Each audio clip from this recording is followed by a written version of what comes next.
As you know, I've recently imposed the ULEZ scheme on Greater London, citing carbon emissions and air pollution as my main reasons for doing this. People think this is unfair, so I'm here today to present you with the numbers as to why ULEZ is necessary. There are 5.8 million registered cars in the ULEZ zone, and 1.6 million are not ULEZ compliant. The average vehicle travelling 4,000 miles a year puts 1 metric tonne of carbon into the atmosphere.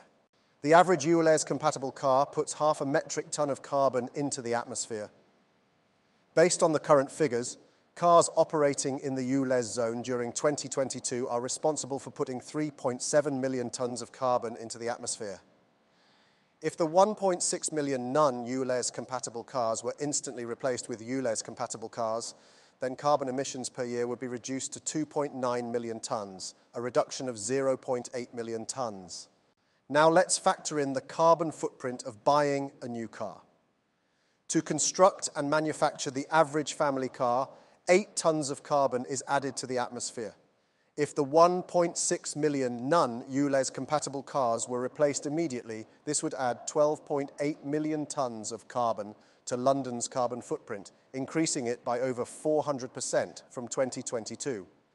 So based on the original saving of 0.8 million tonnes per year, if everyone switched to ULEZ cars, it would take 16 years to recover the cost of carbon emitted into the atmosphere.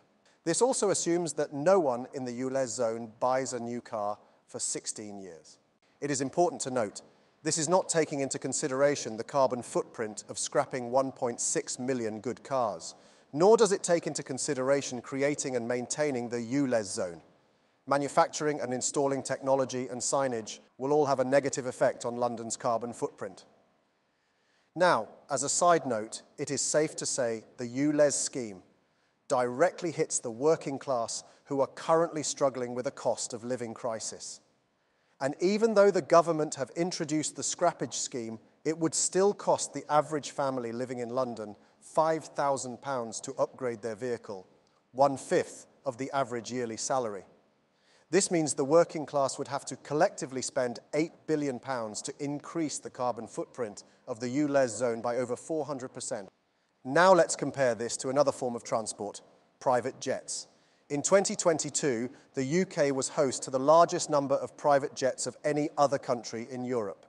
A total of 90,256 private jets took off from our airports. A private jet took off every 6 minutes in the UK during 2022. In a list of the busiest airports in the UK, 4 of the top 5 are in London, Heathrow, Gatwick, Luton and Stansted. 3 of these airports host predominantly private flights. The range of these flights spans anything from 200 miles to 5,000 miles, so taking a conservative average of 1,000 miles per flight on a medium-sized jet, each flight contributes approximately 400 tonnes of carbon into the atmosphere per flight. Based on 2022 figures, this means private jets operating in the UK contributed over 36 million tonnes of carbon into the atmosphere. So you may ask, are private jets really necessary? Who owns and uses private jets?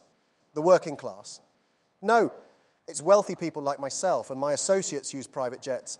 We use them for convenience and luxury, not because there is no other alternative. So to summarise, private jets operating in the UK currently contribute over 36 million tonnes of carbon into the atmosphere per year. My ULEZ scheme aims to reduce the carbon footprint of London by less than 1 million tonnes per year by the year 2039.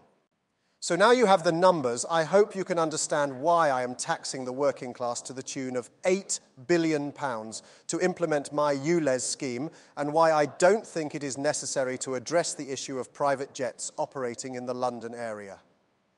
I will leave you with this recent video of me clearly explaining my stance on taxing the poor instead of the mega wealthy. Thank you for your time. So can I just absolutely clarify, you do condemn all private jet use? No, I think I just said I can appreciate there may be exceptional circumstances. What would be an exceptional circumstance? I mean, if we're condemning the Prime Minister, that's a fairly important job, and I agree with that. What would be the exceptional circumstance where someone needs to take a private jet rather than take the Eurostar, for example? Well, there could be exceptional circumstances because of a time of day where the person's got to get to a destination for something that can't be met by commercial So airline. the time of day is more important than the climate emergency? Well, we're giving hypotheticals, for example. Well, no, it's not hypothetical. Yesterday, the scientists said that we're going to breach 1.5 degrees. That's not hypothetical. So why should anyone be using a private jet use when we're in a climate emergency? And we're rightly asking people to change their travelling habits in London. Should we not be asking the super rich to change their habits and not use private jets? Yeah, I think the question is, am I in favour of banning private jets? And the answer is no.